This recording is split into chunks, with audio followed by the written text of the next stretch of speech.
Well, Joshua fit the battle around Jericho, around Jericho, around Jericho. Well, Joshua fit the battle around Jericho, and the walls came tumbling down. God knows when Joshua fit the battle around Jericho, around Jericho, around Jericho. Well, Joshua fit the battle around Jericho, and the walls came tumbling down. Good morning, Sister Mary. Good morning, Brother John. I want to stop and talk with you just to tell you how I come along. I know you've heard of Joshua. He was the son of Nun. He never stopped his working with God until his work was done. God knows Joshua fit the battle around Jericho, around Jericho, around Jericho. Joshua fit the battle around Jericho, and the walls came tumbling down. You may talk about the men of Gideon. You may talk about the men of Saul. There's none like the good old Joshua at the battle of Jericho. Well, then down, down, down, down, tumbling down.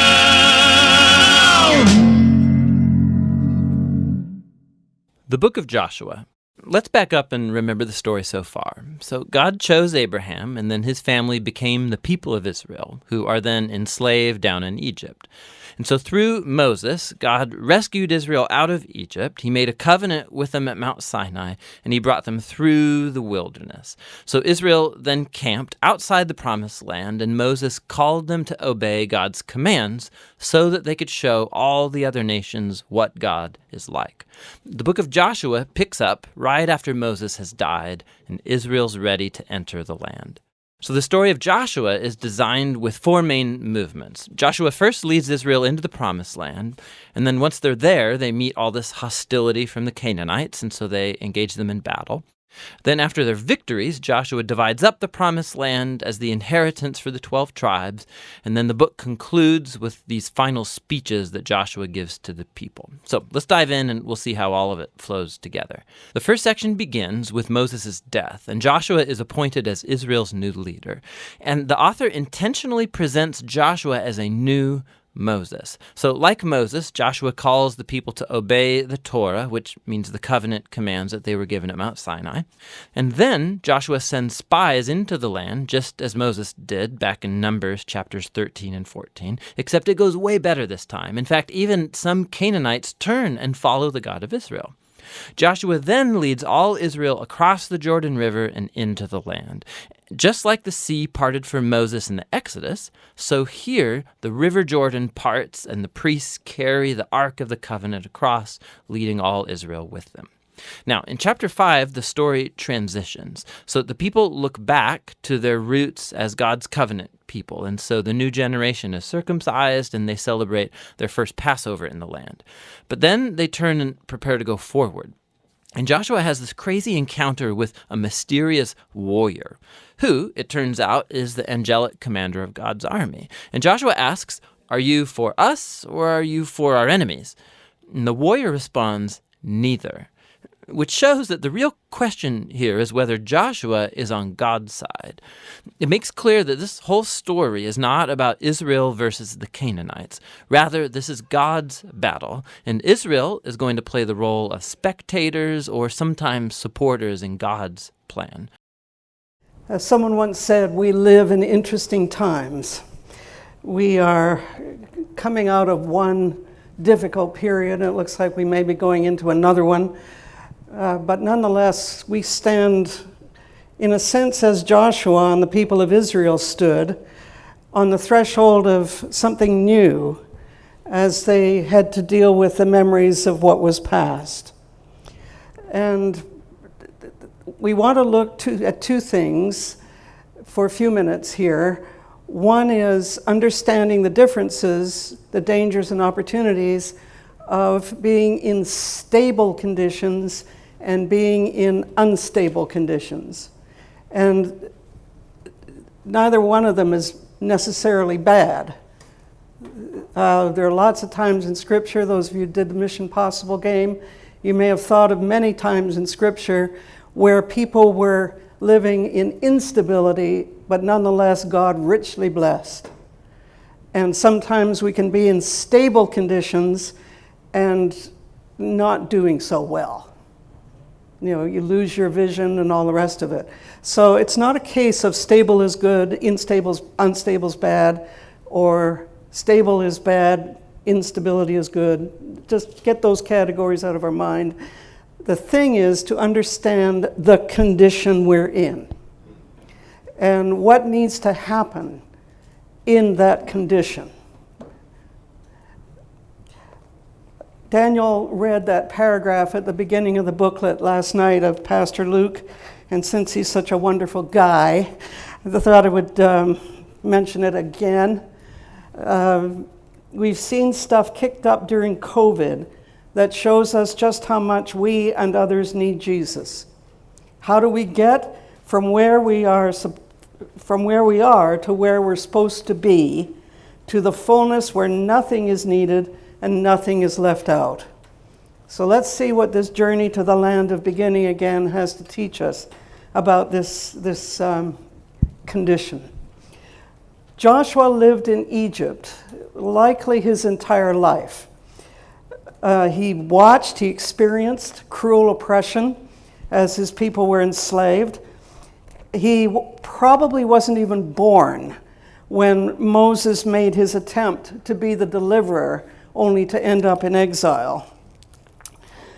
But Numbers indicates, it's a verse in Numbers 11, that Joshua had been Moses' aide since youth. So when Moses came back from exile in Midian, it appears that he noticed this young man. And from that point on, Joshua was, in a sense, joined at the hip. And what Joshua learns from Moses is amazing. And what these two men do together is amazing. So let's see some of these amazing things. After more than 400 years in slavery, Moses finally led the people of Israel out of Egypt.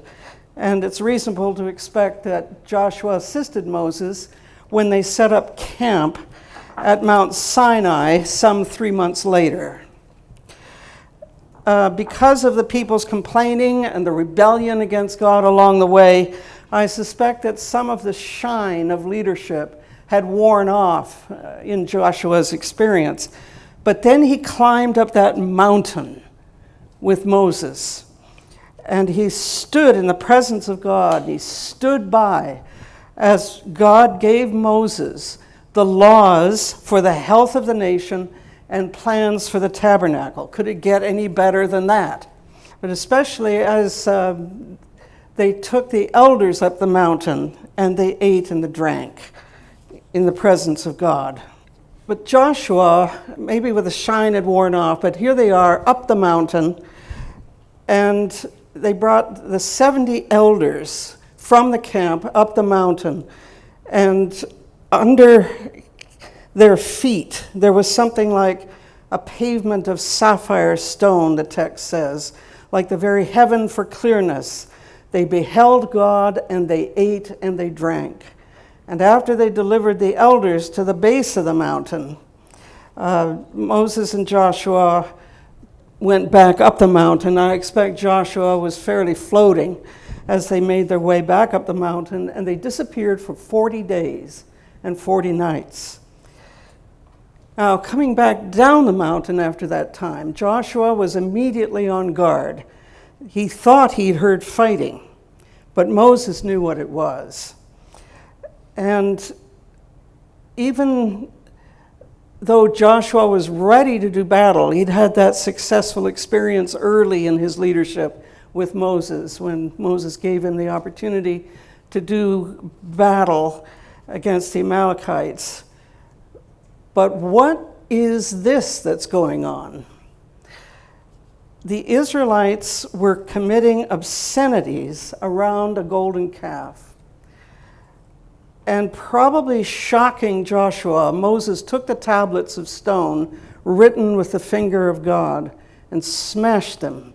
He ground them to dust and made the people drink it. And then Moses turned on Aaron. Why have you done this thing? And this would have been funny if it wasn't so tragic and so unholy. Aaron saying, well, they were afraid. They needed someone to lead them. They thought you were dead. They gave me their gold jewelry. And I threw it into the fire, and out came this calf. But Joshua watched as Moses pled for the people. God threatened to destroy them. And how tempting, maybe sometimes, you just wish that snuff it out in a heartbeat and start over. But Moses didn't do that. He begged God, beseeched God, not to destroy the people. Remember your promises.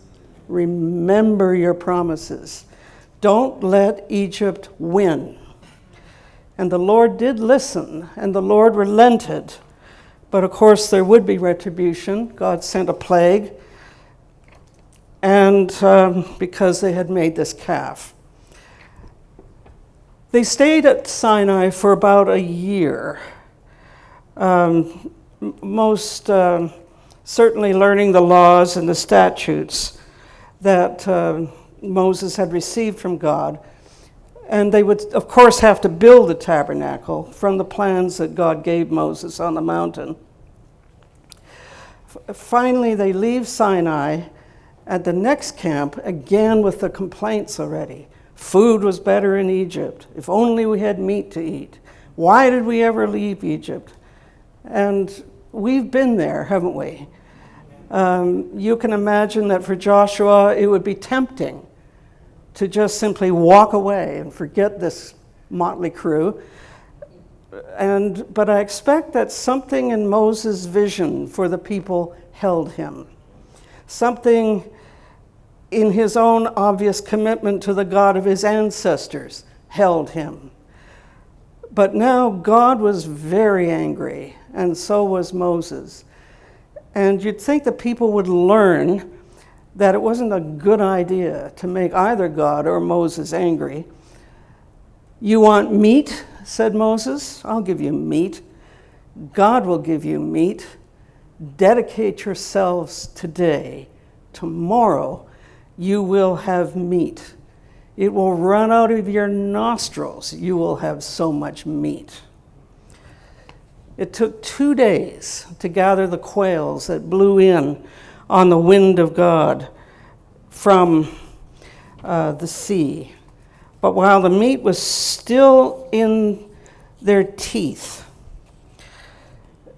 the Lord struck them with a very great plague. Perhaps it was greed, perhaps because they had failed to dedicate themselves to God. Nevertheless, after they had buried their dead, they set out from Sinai, and 11 days later, they made it to Kadesh Barnea. This was the last stop on their way to the Promised Land. Any relief that Joshua and Moses might have felt at being so near the end of their journey would soon turn to bitter disappointment. From Kadesh Barnea, Joshua and Caleb and 10 others were sent by Moses into the land to spy it out. And though reporting that the land was good, 10 of the 12, as you remember, 10 of the 12 terrified the Israelites with reports of warriors that were as tall as giants and cities whose defenses they could never get through. And the people again cried and complained, "Let us choose a captain. Let us go back to Egypt." Once again, the Lord told Moses that he would destroy this people and make a new nation from him. And once again, Moses said no. Many of us may know what it's like to come to the end of our patience and want to start over, particularly in times such as these. But Moses clearly wasn't having any of it. What he had learned in the service of God was the ability to take the long view. He saw by faith says the book of Hebrews. He saw a purpose for this people beyond the immediate generation. His leadership flowed from that vision. And as a result, he was able to teach Joshua something of the grace that flows from that vision. Moses begged God to spare them. And God did, but again, there was retribution. None of those who came out of Egypt, except Joshua and Caleb, would enter the land. They would wander in the wilderness for 40 years until all that generation that had done evil in the sight of God died.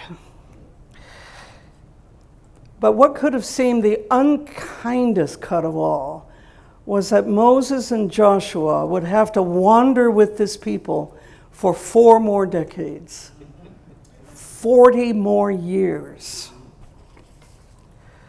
until all of those who had left Egypt had finally died. But finally, this new generation was poised to enter the new land, and Moses was about to die. His final words tell us something about the purpose of the wilderness wanderings.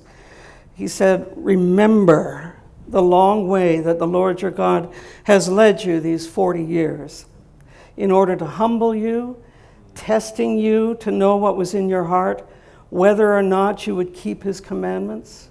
He humbled you by letting you hunger, then by feeding you with manna, in order to make you understand that one does not live by bread alone, but by every word that comes from the mouth of God.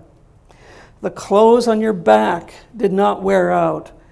Your feet did not swell. Your shoes did not wear out."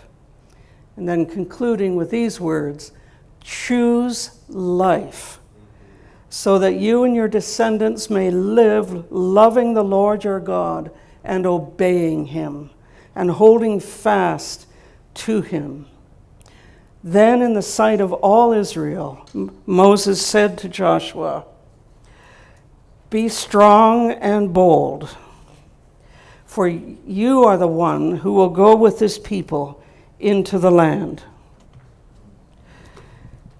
He will be with you. He will not fail you or forsake you." And then Joshua heard the Lord say to him, "Be strong and bold, for you shall bring the Israelites into the land that I promised them. I will be with you." Think of Joshua's journey as a leader. Clearly he had done something. He had taken some initiative in Egypt that revealed qualities that brought him to Moses' attention. Moses chose him, gave him some responsibilities, which Joshua fulfilled with Moses' guidance.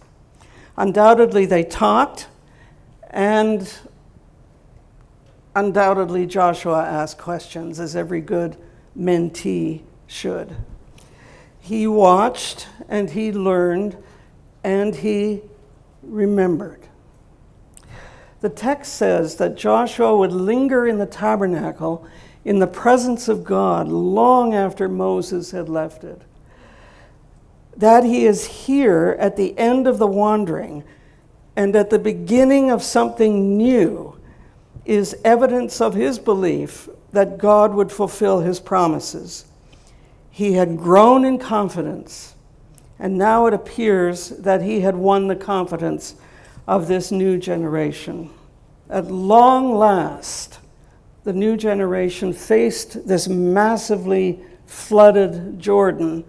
They felt excitement, certainly, yet change, crisis, and danger lay ahead of them, a fearful instability.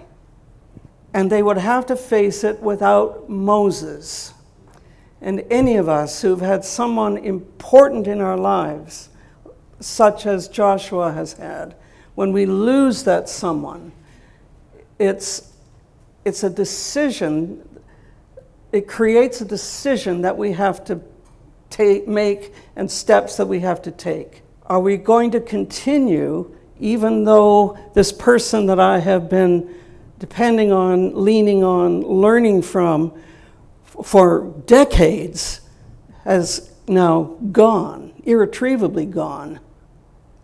Or am I going to carve a path that will carry forward the values that I have learned from, in this case, Moses, but carve a new path, because this new people needs a new path. The practices of the wilderness won't work in this new land. And Joshua had to resolve that tension within himself, the grief he was feeling, but at the same time stepping up to the challenge and understanding rightly what the condition expected of him. The ultimate test was right here, right now, and he had to remember what God said. My servant Moses is dead. Cross the Jordan. It's all yours. As I was with Moses, I will be with you. Just be careful to act according to the law that Moses commanded you. This book of the law shall not depart out of your mouth, for you shall meditate on it day and night. Be strong, be courageous, do not be frightened, do not be dismayed, for the Lord your God is with you wherever you go. And Joshua remembered. He sent 2 spies to spy out Jericho's defenses. After 3 days, they returned. They were full of excitement. Truly, the Lord has given this land into our hands, and all the inhabitants of the land melt in fear before us. So with this hope and this optimism, the very next morning, they approached the banks of the flooding Jordan River, and they would remember that their ancestors had likewise crossed an impassable water barrier. Now it was their turn. As soon as the feet of the priests touched the water, it parted. And the priests stood on dry ground in the middle of the river until all had crossed. And the text says, and they crossed in haste. I think I'd be running. They took a memorial, 12 stones representing 12 tribes, so that future generations would see that memorial and remember what God has done. This remembering from one generation to the next is a critical factor for any community, any organization, any church, any family. I'm a never married single adult with no children. You don't need to pray for me. I'm doing just fine.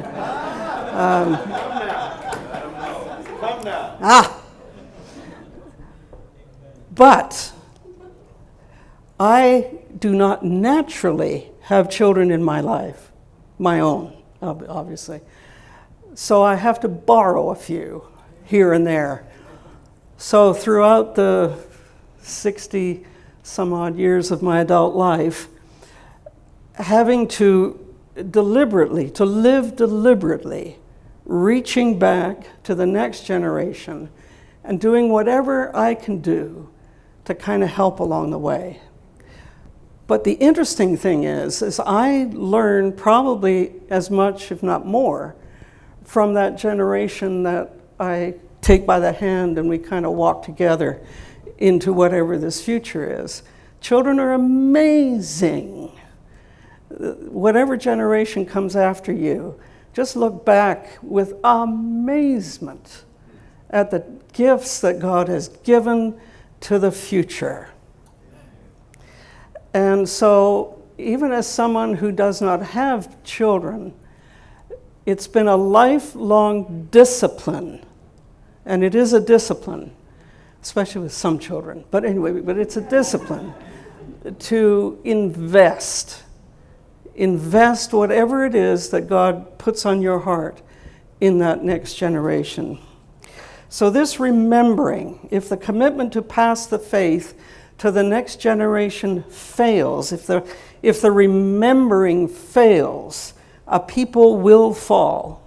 One would think that after the successful crossing of the Jordan, and knowing that the surrounding nations were afraid, that the battle campaigns would begin immediately. But God called for a pause. And I think this is significant. This generation had to revisit what was really foundational to their identity as the people of God.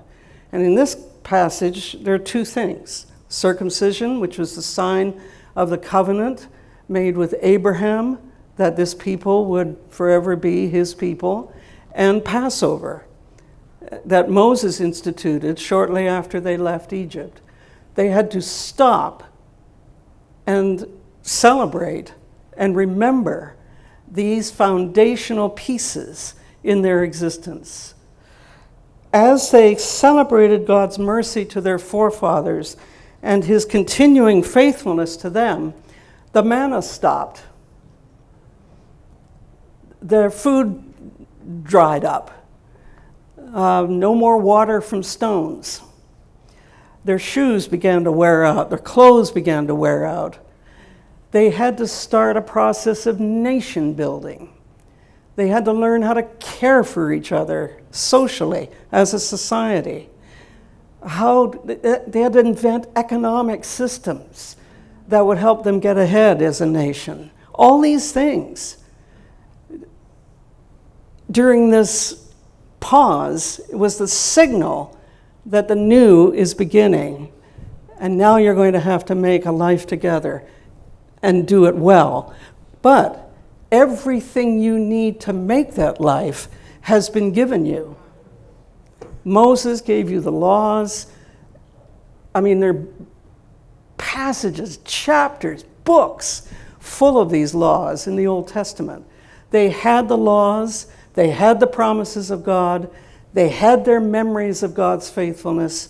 They have a leader whom they respect clearly, a leader who is committed, who bears the stamp of Moses, but is still his own man before God. They had everything they needed to go forward. They just had to pause and remember. The late James Loder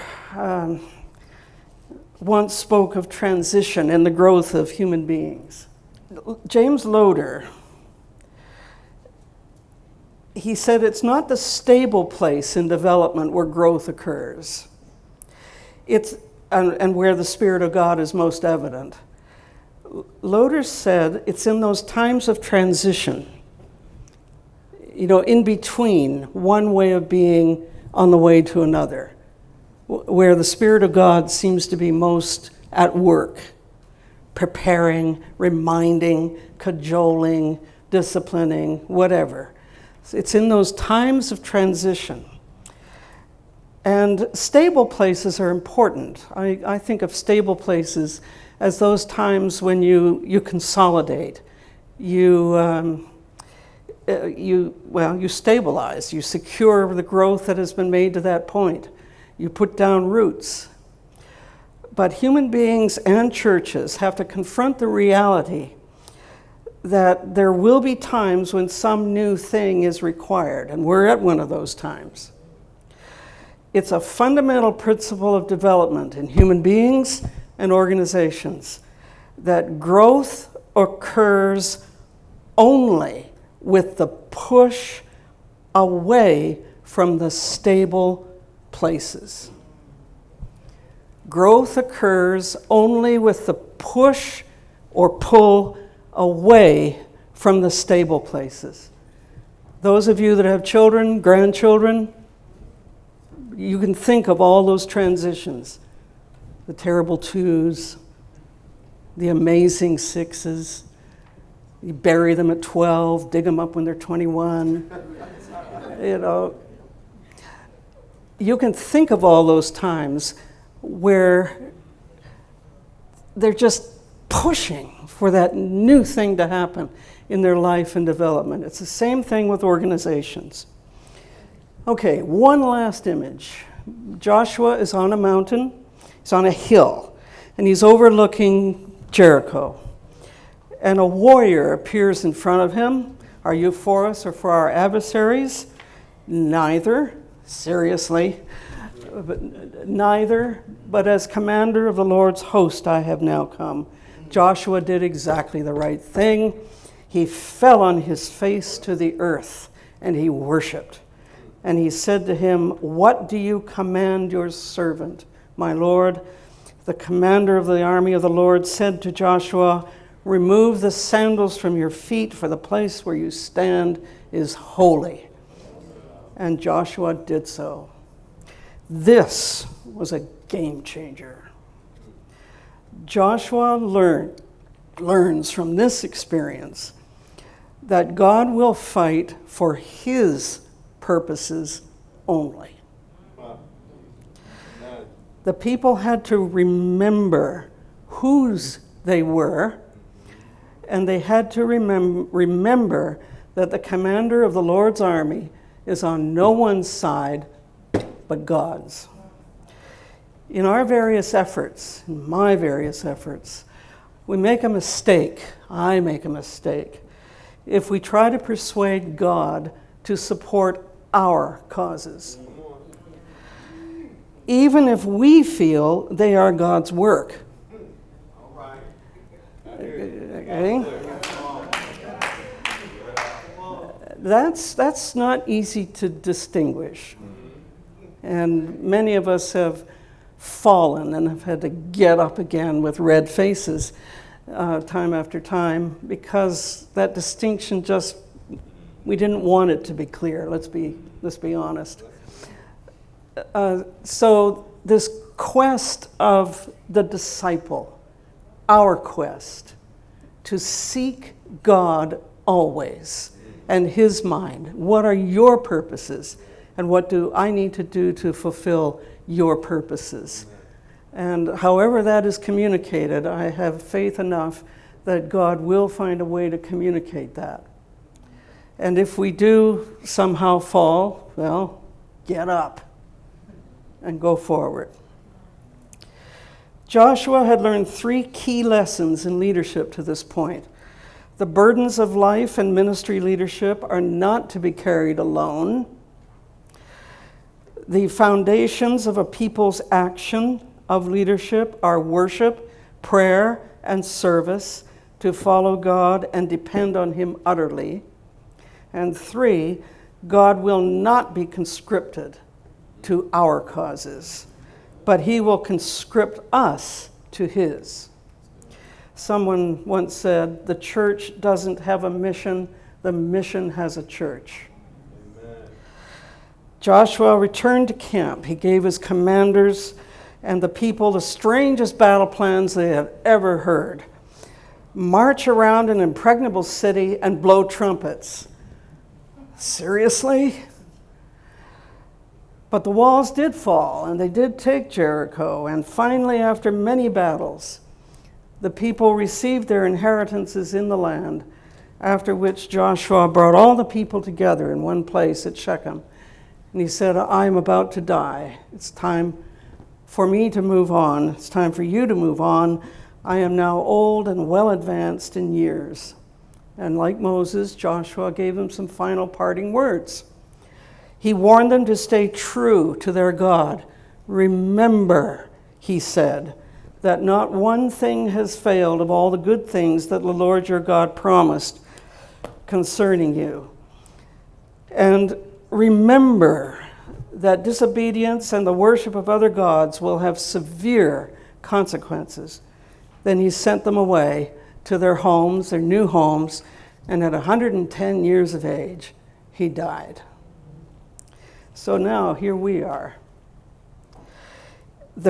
In Christ, greater than Moses, greater than Joshua, greater than all who followed them, all has been fulfilled.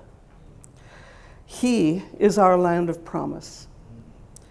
we can go confidently from stability to instability and back again because He is providing everything we need. The church is an institution, but more than that, it is the community of the people of God who are expected to learn and practice attitudes and behaviors mandated by and pleasing to God.